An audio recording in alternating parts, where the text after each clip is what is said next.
تو اب اگر آپ ایک رکعت پڑھ رہے ہیں وتر تو ظاہر ہے اسی تشہد میں آپ کو سلام پھیرنا ہے، لہٰذا آپ اس میں بھی تورک کریں گے۔ ٹھیک ہے شیخ، جزاک ٹھیک اللہ ہے، خیر۔ بارک اللہ فیکم۔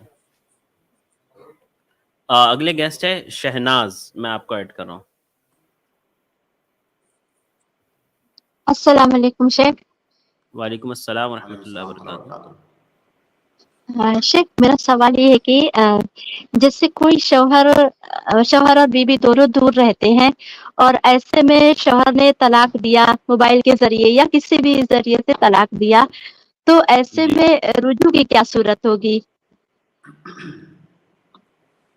اگر کسی شوہر نے دور سے اپنی بیوی کو موبائل سے طلاق دیا ہے تو رجوع بھی وہ موبائل سے کر سکتا ہے، چاہے تو اس کے پاس جا کر کے رجوع کرے، چاہے تو موبائل سے کرے، بلکہ رجوع کرتے وقت ضروری نہیں ہے کہ شوہر کی آواز بیوی سنے اور فون کر کے بولے کہ میں رجوع کر رہا ہوں، بلکہ اس نے اگر تنہائی میں بھی رجوع کر لیا اس کے بعد بس بیوی کو بتا دے گا کہ میں نے رجوع کر لیا ہے، کیونکہ رجوع کے اندر بیوی کی رضامندی کا دخل نہیں ہوتا ہے، لہٰذا وہ دور سے بھی رجوع کر سکتا ہے، فون کر کے کر سکتا ہے، میسج کر کے کر سکتا ہے، جو ہے کوئی اس کو لیٹر لکھ کر کے کر سکتا ہے، یا یہ سب کام نہ کر کے وہ تنہائی میں بھی رجوع کر سکتا ہے، بس رجوع کرنے کے بعد بیوی کو بتا دے گا تاکہ اسے علم ہو جائے کہ میرا شوہر رجوع کر چکا ہے۔ جی جی شیخ، سر۔ ایک اور سوال ہے، شیخ ایک اور سوال ہے میرا۔ شیخ جیسے ایک بہن نے بھی پوچھا تھا یہ سوال، لیکن میرا بھی ہے کہ اگر کسی گھر میں مٹی کا کوئی بھی مطلب جگاڑ نہ ہو تو ایسے میں ملتانی مٹی کا ایک مطلب پیک ملتا ہے، پیکٹ میں شاید آتا ہے، تو کیا ہم وہ لے کر کے اسے کھول کر کسی برتن میں رکھ کر کے تو کیا اس سے ہم تیمم کر سکتے ہیں؟ ہاں بالکل کر سکتے ہیں، ملتانی مٹی بھی مٹی ہی ہے، وہ بھی مٹی ہی ہے، آپ اس سے تیمم کر سکتے ہیں۔ اور شیخ پر وہ دیکھیے بہن، زمین سے تو جڑی جی کیا کہہ رہی ہیں؟ شیخ مطلب وہ زمین سے تو جڑی نہیں، مطلب وہ دیوار پہ نہ تو لگی ہے نہ تو زمین پر ہے، وہ تو ریڈی میڈ آ رہی ہے۔ دیکھیے آپ شاید میری اس بات کا مطلب نہیں سمجھ سکی۔ زمین سے جڑی ہونے کا مطلب یہ نہیں ہے کہ زمین پر رکھی ہوئی ہو، آپ اس چیز کا تعلق زمین کی جنس سے ہے، اس کو اٹھا کر کے آپ چھت پہ بھی لے جائیں گے تب بھی وہ زمین کا حصہ ہے، اس کا یہ مطلب ہے کہ وہ زمین کے جنس سے ہے۔ اب جیسے زمین سے آپ نے مٹی کھودا اور چھت پر لے جا کر کے آپ نے رکھ لیا، تو ایسا نہیں کہیں گے کہ زمین سے وہ جڑی نہیں ہوئی ہے، زمین سے جڑا ہونا یہ ضروری نہیں ہے، بلکہ زمین کے جنس سے اس کا ہونا ضروری ہے۔ تو جو ملتانی مٹی ہے وہ بھی زمین کے جنس سے ہے، اس کو اٹھا کر کے آپ کہیں بھی لے جائیں۔ کلیئر ہوئی بات؟ ٹھیک ہے سسٹر، بات جی سمجھ میں آ شیخ، گئی آپ کے؟ جی شیخ شکراً، جزاک جزاک اللہ اللہ۔ خیر۔ اور ایک بات جی اور، سر۔ آپ نے کہا کہ کسی گھر میں اگر ایسی کوئی چیز ملنا ممکن نہ ہو جس پر ہم تیمم کر سکیں، تو میرے خیال سے ایسا بہت مشکل ہے۔ شاید ہو سکتا ہے شہروں میں جو بہت سارے فلیٹ بالکل بند ہوتے ہیں چاروں طرف سے، اور پورے فلیٹ کے اندر کوئی ایسی چیز نہیں ہے جس کا تعلق زمین کے جنس سے ہو، تبھی یہ ممکن ہے، ورنہ اگر مان لیجئے گھر کے اندر جو دیواریں ہیں مان لیجئے لکڑی کی ہیں، لکڑی کا ڈیکوریشن کیا ہوا ہے، اگر ان دیواروں پر گرد و غبار بھی ہے تو اس پر بھی آپ تیمم کر سکتے ہیں، ضروری نہیں ہے کہ وہ مٹی کا ڈھیر ہو، زمین کے جنس سے کوئی بھی چیز اڑ کر کے دوسری چیز پر پڑی ہے اس سے بھی آپ تیمم کر سکتی ہیں۔ ٹھیک ہے جی جزاک اللہ۔ یعنی اگر دیواروں پہ پینٹ وغیرہ ہوا ہے اس پر اگر دھول بھی لگی ہو تو مطلب اس سے بھی ہم کر سکتے ہیں؟ بالکل، جیسے ٹیبل ہے لکڑی کا، اس کے اوپر اگر دھول ہے تو اس پر آپ تیمم کر سکتے ہیں۔ ٹھیک ہے جزاک اللہ خیر شیخ، بارک اللہ فیک، جی بہت بہت شکریہ۔ اس کے بعد میں اگلے گیسٹ شکیل احمد کو ایڈ کر رہا ہوں، آپ اپنا سوال کریں، اس کے بعد میں محسن اقبال کو ایڈ کروں گا۔ جی شکیل احمد صاحب السلام علیکم۔ بھائی آپ کو آواز آ رہی ہے؟ وعلیکم السلام ورحمۃ اللہ وبرکاتہ۔ جی آپ کی آواز، جی